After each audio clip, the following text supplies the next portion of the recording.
حضرت بلال حبشی رضی اللہ تعالیٰ عنہ کے ذمہ تھا نبی پاک علیہ السلام کے مہمانوں کی دیکھ بھال۔ ایک یہودی تھا، بلکہ یہودیوں کا عالم تھا۔ اس نے ایک دن حضرت بلال حبشی سے کہا کہ مجھے پتہ چلا ہے کہ آپ حضور کے مہمانوں کے لیے سارے بندوبست کرتے ہیں اور بعض اوقات آپ قرض بھی لیتے ہیں، تو میرے پاس کچھ اضافی پیسے پڑے ہوتے ہیں، مجھ سے قرضہ لے لینا۔ حضرت بلال نے کہا ٹھیک ہے، قرضہ اس سے لے لیا، ایک وعدہ اس کے ساتھ طے ہو گیا۔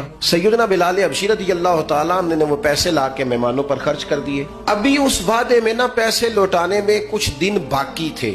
نبی کریم علیہ السلام، سیدنا فاروق اعظم، چند اور صحابہ مدینہ منورہ کے ایک چوک میں موجود تھے، تو وہ یہودی مطالبہ کرنے آ گیا۔ اس نے آ کے کہا میرے پیسے دیں، تو نبی پاک علیہ السلام نے فرمایا ابھی تو وعدے میں وقت باقی ہے۔ اس نے معاذ اللہ سخت باتیں کرنی شروع کر دی۔ اب آپ کے پاس دلیل بھی ہو، آپ سچے بھی ہوں، وعدے میں ٹائم بھی ہو، تو کسی کی سخت بات سنی جاتی ہے۔ اب جب اس نے سخت بات کی تو سیدنا عمر فاروق نے تلوار پہ ہاتھ رکھا۔ حضرت عمر ہے نا، شیر ہے نا اللہ رسول کے، ہاتھ رکھا تلوار پر۔ تو نبی پاک علیہ السلام نے فرمایا عمر جلدی نہ کر۔ حضور فرمانے لگے عمر اس نے پیسے لینے ہیں، وہ مطالبہ کر سکتا ہے، تمہیں چاہیے تھا کہ تم اسے کہتے ذرا نرمی کر، مجھے کہتے پیسے ادا کر دیں۔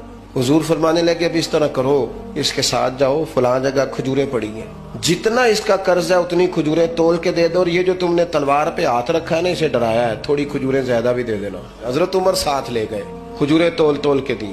حضرت عمر کہتے ہیں اب حضور کا حکم تھا، تھوڑی زیادہ بھی دی۔ فرماتے ہیں وہ مجھے کہنے لگا عمر ایک بات کرنی تھی۔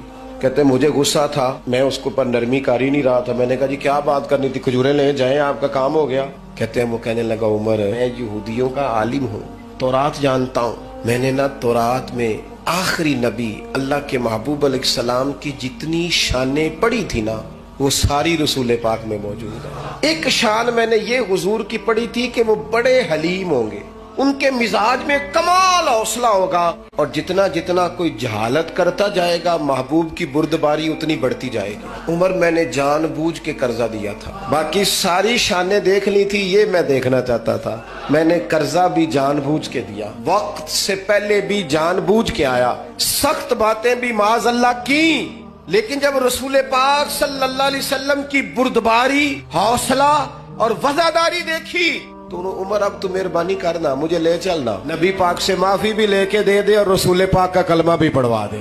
تھوڑا مزاج میں بردباری لائیں، حوصلہ لائیں۔ کوئی ضروری ہے ہر سوال کا جواب ہم نہیں دینا ہے؟ نہیں سمجھ آئی بات کی؟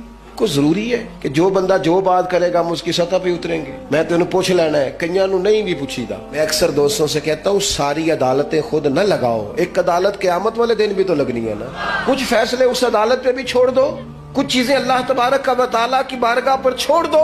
ہمارا ایک تو استقامت کا مزاج نہیں، دوسری بردباری نہیں۔